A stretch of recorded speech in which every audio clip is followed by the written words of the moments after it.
Hello, I'm Sophia. Welcome back to my channel. This is Juliana, my sister. Hi. And today we will be talking about the Odyssey, books 13 through 16. In book 13, Odysseus is no longer narrating because book 12 is complete. King Alcinous, picking up from book 8, gives Odysseus a ship to sail back to Ithaca and lots of treasures too. Odysseus, when he arrives at Ithaca, is taken off the ship with all his treasures and put down on shore by the sailors, who then leave. Poseidon is very angry at the Phaeacians because they helped Odysseus, his mortal enemy, and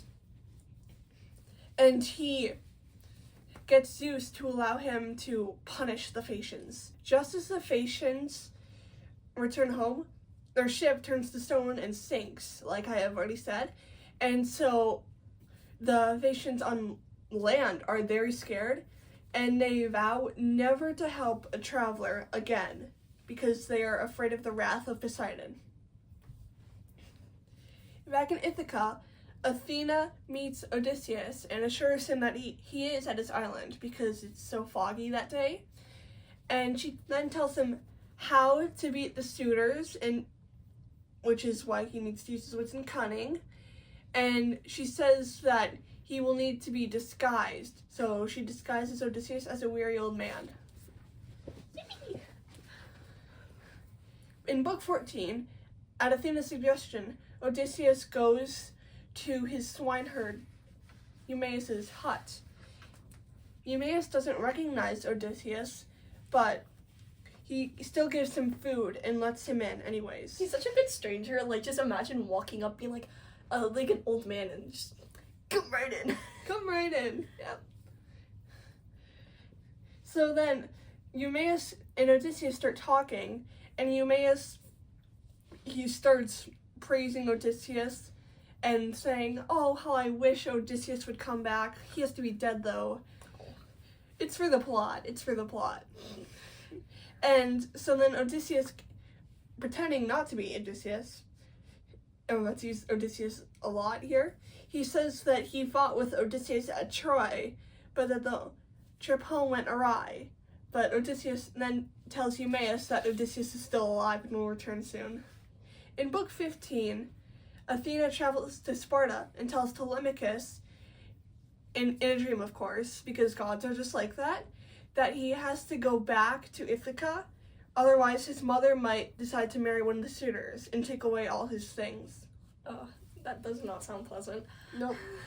And she wants him to avoid the planned ambush by the suitors, and she tells him how to avoid. Then she tells him to visit Eumaeus first, conveniently with Odysseus.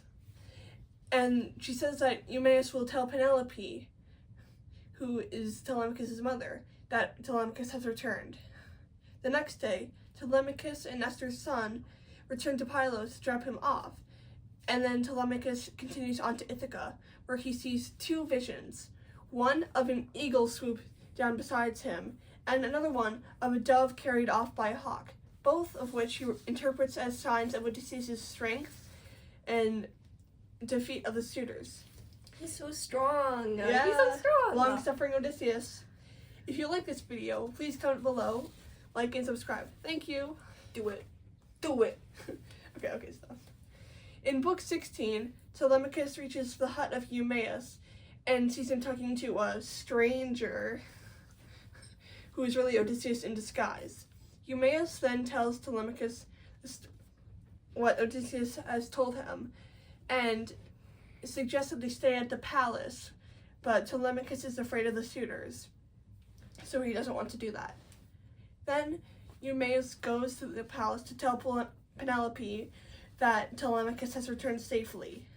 Antinous and the other suitors hear it, and they are afraid and want to kill Telemachus before he calls an assembly, but another suitor says that they should wait for a sign from the gods. Meanwhile, back at Eumaeus' hut, Odysseus and Telemachus have reunited because Athena took off Odysseus' disguise, and so they are tearfully embracing.